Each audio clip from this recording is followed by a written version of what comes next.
नमस्कार। आज का हमारा टॉपिक है समकालीन हिंदी कविता। बीए तृतीय वर्ष की यह पाठ्य पुस्तक जिसका हम अध्ययन करेंगे। तो अध्ययन से पूर्व हम जान लें, इसमें मुख्य 7 कवि हैं। सच्चिदानंद, हीरानंद, वात्स्यायन, जिन्हें अज्ञेय जी के नाम से जाना जाता है, धर्मवीर भारती, नरेश मेहता, नागा अर्जुन, रघुवीर सहाय, कुंवर नारायण, लीलाधर जंगूड़ी जी। इनकी रचनाओं का अध्ययन करने से पहले हम जान लें कि समकालीन हिंदी कविता क्या है। जैसा कि हमने पहले पढ़ा कि हिंदी साहित्य का जब काल विभाजन हुआ तो उसे 3 कालों में विभाजित किया गया: आदिकाल, मध्यकाल और आधुनिक काल। मध्यकाल के बाद जो आधुनिक काल आया, आधुनिक काल में समय के अनुसार जल्दी जल्दी परिवर्तन हुआ और उसमें अनेक परंपराएं चली, अनेक धाराएं प्रवाहित हुई, क्योंकि परिस्थितियां बड़ी तेजी से बदल रही थी। उसी अनुसार ही आधुनिक काल में जो परंपरा आई है, जो धारा प्रवाहित हुई है, भारतेंदु युग, द्विवेदी युग, छायावाद, प्रगतिवाद, प्रयोगवाद, नई कविता, साठोत्तरी कविता, समकालीन हिंदी कविता के रूप में हिंदी साहित्य के इतिहास में स्थान प्राप्त कर चुकी है। तो इसका हम अध्ययन करेंगे। जैसा कि हम जानते हैं कि जिस समय के इतिहास का हमने अवलोकन करना हो, उस समय के साहित्य का अगर अध्ययन कर लें तो हमें उसकी स्पष्ट जानकारी प्राप्त हो जाती है। उसका कारण क्या है? क्योंकि साहित्य समाज का दर्पण होता है। साहित्य में समाज का पूरा प्रतिबिंब दिखाई देता है। साहित्य में समाज कल्याण की भावना समाहित होती है। जो समय के अनुसार परिस्थितियां बदलती रहती हैं और जो दिशा और दशा चल रही होती है, उस समय समाज को दिशा देने का कार्य साहित्यकार करते हैं। उनके अंदर की जो भावना होती है वो विश्व कल्याण की और समाज कल्याण की होती है। समाज के हित के लिए जो साहित्य लिखा जाता है, इसलिए इसे हितकारी कहा जाता है। इसमें समाज कल्याण की भावना समाई हुई होती है, इसलिए इसको साहित्य कहते हैं। साहित्य रचना के लिए साहित्यकार जिन विधाओं का प्रयोग करते हैं वो है गद्य और पद्य। दोनों ही प्रकार की विधाएं लिखी जाती हैं और उसका स्वरूप हम साहित्य में देख सकते हैं। आज़ादी से पहले हिंदी कविता का जो लेखन कार्य चल रहा था वो भारतेंदुवाद, द्विवेदीवाद, छायावाद और प्रगतिवादी धाराओं में प्रस्तुत किया गया, क्योंकि देश को आज़ाद कराने के लिए जो प्रेरणादायी रचनाएं लिखी गई, समाज को, देशवासियों के अंदर वो देश के प्रति प्रेम की भावना जागृत करने के लिए जो मार्गदर्शन किया गया वो इन धाराओं में हुआ। इसके बाद प्रयोगवाद व नई कविता की धाराएं विकास के पथ पर अग्रसर होती हैं। क्यों? स्वतंत्रता से पहले कवियों का उद्देश्य था देश की आज़ादी, देश को आज़ाद कराना और अपनी भारतीय संस्कृति को बचाकर रखना और उसकी उन्नति करना। भारतीय जनता ने आज़ादी से पहले जो सपना देखा कि हमारे भारत का भविष्य बहुत श्रेष्ठ होगा, मंगलकारी, श्रेष्ठाचारी होगा, उज्जवल होगा, राम राज्य जैसी हमारे समाज की व्यवस्था हो जाएगी और हम वैसा ही अनुभव करेंगे जैसा राम राज्य में रह रहे हों। परंतु आज़ादी के बाद ये जो सपना देखा था वो साकार नहीं हुआ, वो टूट गया सपना। इस कारण से देशवासियों का अपने देश के प्रति लगाव कम हो गया, राष्ट्र के प्रति प्रेम की भावना क्षीण होने लगी, कमज़ोर होने लगी। उसका विशेष कारण क्या था? क्योंकि राजनीति में उथल पुथल हो गई, सामाजिक, आर्थिक, धार्मिक व सांस्कृतिक अनेक समस्याएं उत्पन्न हो गई। अनेक समस्याएं तो उत्पन्न हुई, लेकिन उनका कोई रास्ता नज़र नहीं आ रहा था, कोई समाधान नहीं हो रहा था, जिससे जनता और कवियों में असंतोष पनप रहा था। उनके अंदर का जो दुख था वो बढ़ता जा रहा था। तो इसलिए तत्कालीन साहित्यकारों ने समाज का दिग्दर्शन कराने के लिए जो अपनी भावनाएं प्रस्तुत की हैं, या जो समाज में उस समय दशा चल रही थी उसका पूरी तरह से स्पष्टीकरण किया है, उसका प्रतिबिंब इस समय दिखाया गया है। तो समय इसका है समकालीन हिंदी कविता का सन 1960 ईस्वी के बाद का माना गया है। इसको साठोत्तरी कविता के नाम से भी जाना जाता है। 1960 ईस्वी के बाद की कविताएं समकालीन हिंदी कविता के अंतर्गत आती हैं। अगर हम देखें तो इसके कई नाम हैं, जैसे समकालीन हिंदी कविता, साठोत्तरी, नई कविता, 7वें, 8वें या 9वें दशक की कविता। तो बहुत सारे नाम हैं। समकालीन शब्द की व्युत्पत्ति कैसे हुई है और इसका अर्थ क्या है? व्युत्पत्ति अगर हम देखें तो ये अंग्रेजी के कंटेम्प्रेरी से लिया गया है, जिसका अर्थ है प्रत्यक्ष बोध। प्रत्यक्ष का अर्थ होता है सामने और बोध का अर्थ होता है जानना। समकालीन का पूर्ण अर्थ अगर हम देखें कि जैसा देखें उसी का ही वर्णन किया जाए, उसमें किसी भी प्रकार का बनावटीपन ना हो, कुछ भी आर्टिफिशियल ना हो, कुछ भी बाहर से कुछ उसको आकर्षक बनाने के लिए ना प्रस्तुत किया गया हो। इसमें सजाने के लिए किसी भी प्रकार के रंग रूप डालकर कल्पना का प्रयोग करके प्रभावशाली बनाने का प्रयास नहीं किया गया। जैसा समाज में देखा वैसे ही सरल भाषा के द्वारा उसे प्रस्तुत कर दिया गया, क्योंकि भाषा को सुंदर बनाने के लिए, कविता के रूप में प्रस्तुत करने के लिए उसमें रस, छंद, अलंकार डाल दिए जाते थे। लेकिन आधुनिक काल के समय समकालीन कवियों ने समाज का जैसा ही रूप देखा उसको वैसे ही प्रस्तुत करने के लिए कोई भी प्रकार का रंग रूप अर्थात अलंकार, रस, छंद नहीं डाले और ना ही कोई काल्पनिक अपनी विचारधारा प्रस्तुत की गई है, जिससे कि उनका काव्य प्रभावशाली हो सके। जैसा देखा वैसा ही उन्होंने वर्णन किया है।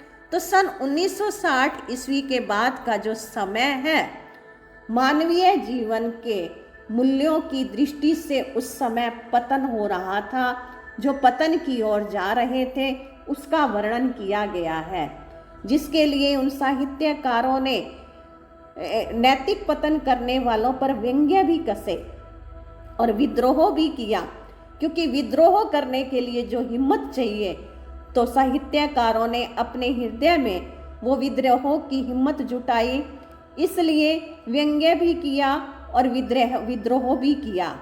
जीवन व जगत की विसंगतियों, विद्रूपताओं, कुंठाओं, मानव हृदय की आंतरिक पीड़ाओं का यथार्थ चित्रण समकालीन हिंदी कविता में किया गया है, क्योंकि इस समय जो साहित्यकार रहे वो खुद उस युग में जी रहे थे और अपने युग की अच्छी बुरी घटनाओं, परिस्थितियों से पूरी तरह से परिचित थे कि उसमें कौन कौन से समस्याएं चल रही हैं और क्या क्या मानव हृदय का दर्द है, उसका पूरी तरह से वास्तविक रूप से चित्रित किया गया है, प्रस्तुत किया गया है।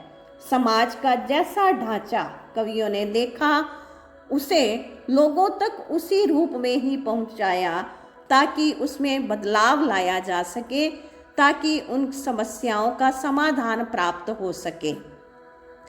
समकालीन हिंदी कविता ने क्या क्या प्रस्तुत किया है, उन्होंने क्या क्या देखा, समाज के वातावरण को अच्छी तरह से देखा, उसको अच्छी तरह से देख करके जो दोगले चेहरे, अंदर से कुछ और बाहर से कुछ और, वो स्पष्ट दिखाने का प्रयास किया है, क्योंकि ऐसे चेहरे जो पूर्ववर्ती सामाजिक सांस्कृतिक विरासत को भूलकर झूठी शान शौकत में लगे रहते थे। यानी जो हमारी संस्कृति थी, हमारे समाज के कुछ नियम मर्यादाएं रस्म थी, जो हमारे पूर्वजों की विरासत थी, जो मौलिक गुण थे, उनको भूल करके अपना झूठा दिखावा करने के लिए मिथ्या का आचरण करने वाले झूठे व्यवहार की तरफ उन्होंने कदम बढ़ाए, मिथ्या आचरण करने वाले हो गए, झूठे कपटचारी हो गए। कपटचारियों का किस तरह से उन्होंने पर्दाफाश किया है अर्थात उनका स्पष्ट रूप दिखाया है। इसके साथ साथ ही जैसा जिसने देखा, इन महाकवियों ने अपने नेत्रों से जिस पीड़ा को देखा भी और अपने हृदय के अंदर जिसको अनुभव किया, पाखंड, धोखाधड़ी, भ्रष्टाचार, इन सब में लिप्त समाज की दशा का जो वर्णन किया हुआ था कि जैसे कहा जाता है मुंह में राम राम और बगल में छुरी, तो उस समय ये जो लोकोक्ति थी वो पूरी तरह से चरित्रार्थ हो रही थी, उसका पर्दाफाश किया है। दूसरी तरफ अगर हम देखें तो ग्रामीण जीवन जिनको सबसे अवहेलना मिली, शहरीकरण हुआ, नगरीकरण के कारण से ग्रामीण जीवन को जो अपमानित दृष्टि से देखा जाता था, या उनके जीवन को जैसे इस तरह से कह दिया जाता था कि ये गंवार है। एक तरह से गंवार का अर्थ होता है गांव में रहने वाले, लेकिन उन्होंने किस लिए गंवार शब्द का प्रयोग करना शुरू कर दिया कि जो ज़्यादा पढ़े लिखे नहीं हैं, भोले भाले हैं उनको गंवार कहना शुरू कर दिया। तो ग्रामीण जीवन की जो लोक संस्कृति और पर्यावरण था वो सारा ही दूषित किस प्रकार से हुआ, शहरीकरण के कारण से। उसके प्रति इन साहित्यकारों ने विशेष चिंता व्यक्त की कि ताकि अपनी संस्कृति का बचाव कर सकें और उस पर जो पाश्चात्य संस्कृति का असर दिखाई दे रहा है वो प्रभाव कम हो सके, क्योंकि हम जानते हैं भारत युग युगांतर से ग्राम प्रधान रहा है। आधुनिक काल में नगरीकरण के कारण जो ग्रामीण समाज बिखर गया, जो टूट गया, गांव उजड़ गए, नगर महानगर हो गए, तो समकालीन कवियों का विचार यही रहा कि ग्रामीण लोक संस्कृति की रक्षा होनी चाहिए। इसके बाद समकालीन कवियों ने राजनीति का ऐसा बुरा रूप देखा जिसमें केवल अपराध ही अपराध है, उसका भी यथार्थ चित्रण प्रस्तुत किया है। स्वतंत्रता से पहले राजनीति एक आदर्श रूप में थी, क्योंकि जो राजनेता थे उनके अंदर त्याग की भावना थी, तपस्या की भावना थी, यानी कि अपने जीवन में वो कुछ ना कुछ त्याग करके अपने जीवन को तपा रहे थे। कुर्बानी का भाव था, बलिदान पर आधारित थी। जो भी वो अपने राज्य के विकास के लिए कदम उठाते थे, सबसे पहले अपने आदर्श आगे रखते थे, खुद भी वैसा वैरागी त्यागी जीवन व्यतीत करते थे। लेकिन स्वतंत्रता के पश्चात वो आदर्श केवल उदाहरणों में, कहानियों में कहने के लिए रह गए, जीवन से वो कहीं दूर चले गए। जो त्याग तपस्या पहले वाले राजनेताओं में थी वो उसका स्थान किसने ले लिया? विलासिता ने, भोग विलास ने, ऐश्वर्य ने। बलिदान स्वार्थ में बदल गया। राज्य की जो नीतियां थी वो राज्य के विकास के लिए नहीं रही और इससे और ही अवनति के द्वार जैसे कि बढ़ते गए। उस अवनति की ओर सबके कदम बिखरते गए, चलते गए। राजनीति का जो गठन था वो संपत्ति के साथ हो गया, यानी कि जिनके पास धन है, संपत्ति है, वही ही राजनीति में कदम रख सकते हैं, वही ही राजनेता हो सकते हैं। और इस प्रकार से जिनके पास संपत्ति है, सत्ता भी उसी की है। जो संपत्तिशाली हैं वो शक्तिशाली भी हैं और जो शक्तिशाली हैं वो संपत्तिशाली भी हो जाते, वही धनवान भी हो जाते। वही अपने भुजाओं के बल से, अपने बुद्धि बल से संपत्ति को भी अपनी बढ़ा लेते। इन कवियों ने नेताओं के चेहरे पर जो मुखौटे थे, बाहर से कुछ और हैं, अंदर से कुछ और हैं। बाहर का मुखौटा एक सुंदर रूप का, लेकिन अंदर एक लोभी लालची का जो स्वरूप रावण बैठा हुआ है। नेताओं की जो कथनी और करनी में अंतर रहा, उन सब का पर्दाफाश किया, उन सबको दिखाया है। उसके ऊपर उन्होंने अपना विद्रोह भी जताया है। दलितों के उत्थान के लिए, गरीबी को हटाने के लिए ये राजनेता बात तो करते, लेकिन जब व्यवहार में आते तो उसमें ये सब बनावटीपन दिखाई देता था। तो उसी का ही पर्दाफाश, यानी कि उसको ही पूरी सच्चाई के साथ समाज के सामने प्रत्यक्ष रूप में दिखाया। भोली भाली जनता को बहलाकर, फुसलाकर, प्रलोभन दे करके, लालच दे करके जब ये राजनीति वाले अपना ही स्वार्थ सिद्ध करते हैं, उल्लू सीधा करते हैं। क्यों, किस तरह से चुनाव के समय वो लंबे चौड़े वायदे करते हैं और चुनाव के बाद वो सब वायदे छोड़ दिए जाते हैं, भूल जाते हैं और उन वायदों को रद्दी की टोकरी में डाल दिया जाता है। कवियों ने ऐसे नेताओं पर तीव्र व्यंग्य बाण बरसाए हैं। घपले और घोटाले करने वालों पर करारे व्यंग कसे हैं। ये सारा ही जो दर्शन हो रहा है समकालीन हिंदी कविता कवियों के द्वारा दिखाई देता है। अत्याचार, अनाचार, व्यभिचार, अन्याय, अनुशासनहीनता, मूल्य विहीन राजनीति, ऐसी राजनीति जिसमें कोई भी नैतिक मूल्य नहीं है, उनके दृश्य दिखाकर कवियों ने या साहित्यकारों ने अपने साहस का, हिम्मत का परिचय दिया है। क्योंकि इस सच्चाई को समाज के सामने प्रत्यक्ष करना, क्योंकि अगर उन्होंने इस सच्चाई को बयान किया तो उन्हें सजा भी मिल सकती थी, तो अपनी जिम्मेवारी समझते हुए ये अपनी हिम्मत दिखाई है। समकालीन कवियों ने राजनेताओं के साथ साथ स्वार्थ के कारण बिगड़ी हुई अफसरशाही, सरकारी कर्मचारी, राजनीतिक अवसरवाद, स्वार्थ के कारण से भाई भतीजावाद, यानी अपने ही रिश्तेदारों को ही अपनी सरकारी पद पर स्थापित करना। इन कवियों को संदेह रहा कि भारत का संविधान भी पूरी तरह से लागू हो भी रहा है या नहीं, तो उसके लिए भी अपनी पीड़ा जताई है। जनजीवन से कविताओं में आम आदमी का चित्र सब जगह मौजूद है। तो इन कवियों ने अपनी रचना का माध्यम एक साधारण व्यक्ति को भी रखा है। उस साधारण व्यक्ति के जीवन की समस्याओं का चित्र दिखाया है। ऐसा दिखाया है कि सामान्य व्यक्ति कैसे गुजारा करता है, अपने जीवन की समस्याओं का कैसे समाधान करता है, आजीविका कैसे कमाता है, पारिवारिक आर्थिक स्थिति को वो कैसे संभालता है। जीवन में अनेक प्रकार की समस्याएं आती हैं, मानसिक द्वंद्व की स्थिति, टेंशन बनी रहती है, दुविधा रहती है, उससे वो कैसे बाहर निकलता है।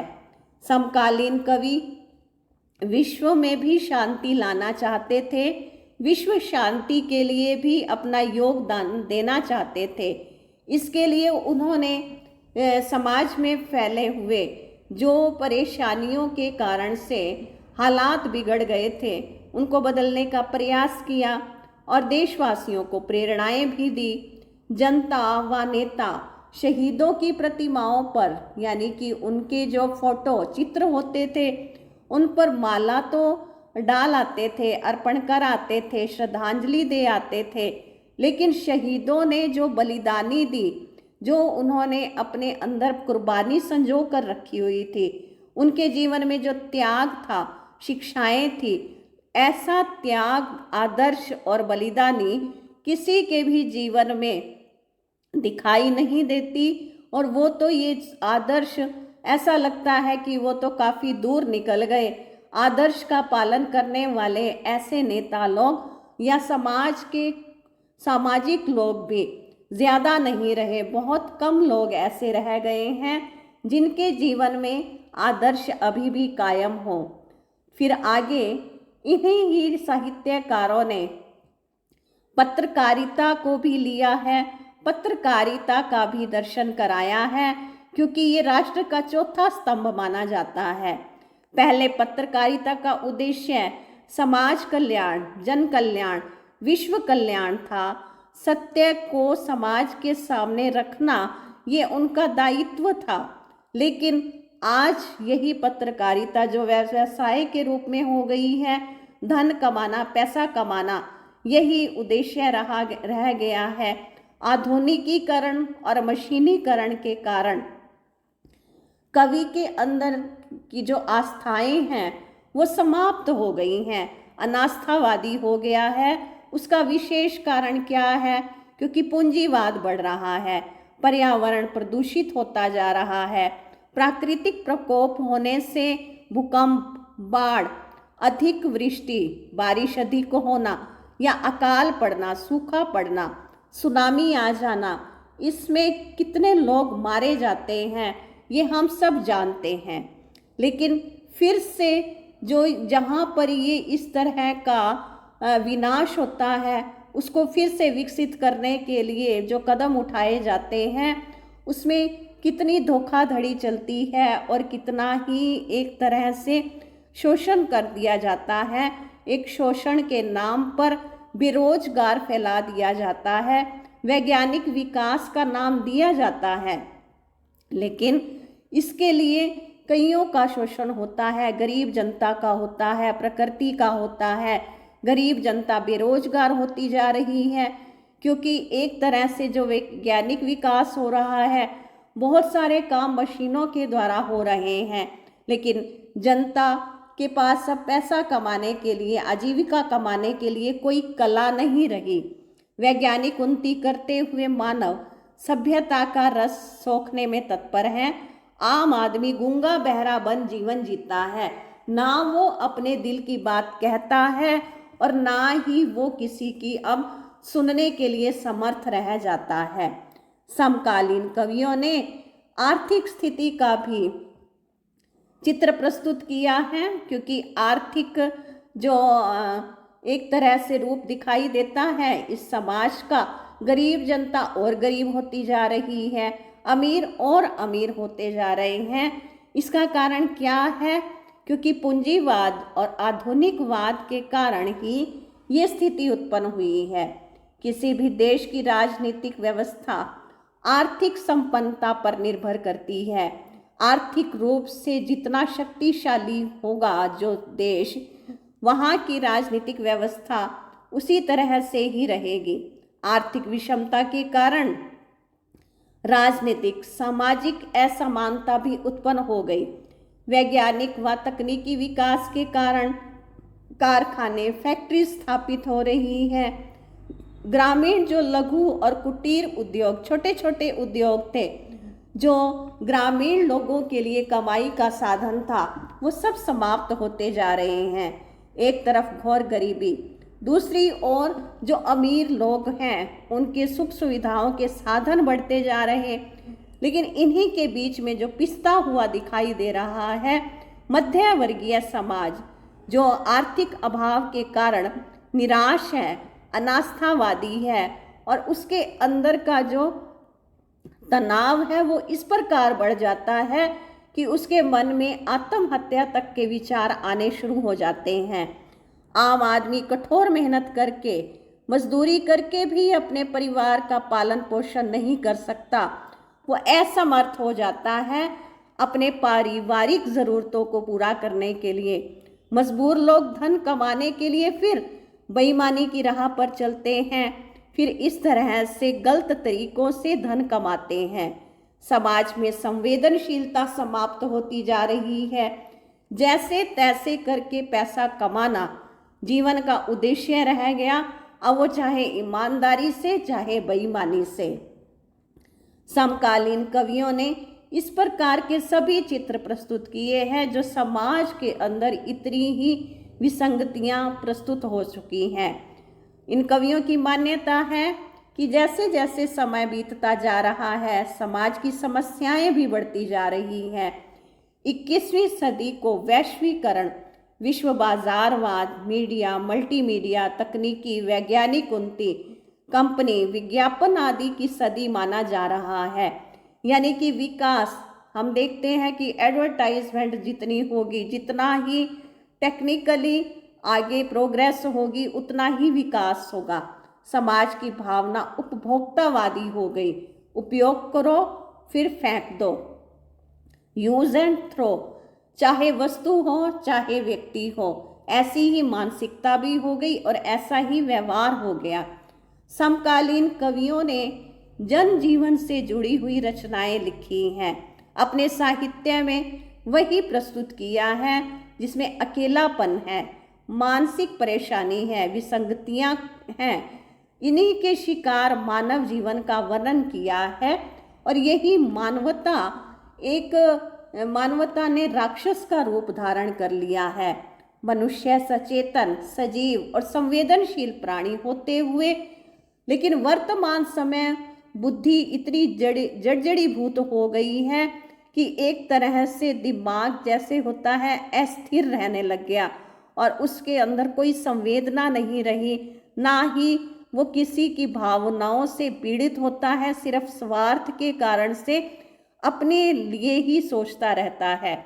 इन कवियों ने उम्मीद जताई है कि एक दिन आम जनता, शोषित वर्ग, शोषक वर्ग के प्रति आवाज उठाएंगे और फिर सत्ता में परिवर्तन अवश्य आएगा, क्योंकि अभी तो वो इस तरह से अपनी आवाज को दबा करके बैठे हैं क्योंकि उनकी कोई सुनता नहीं है।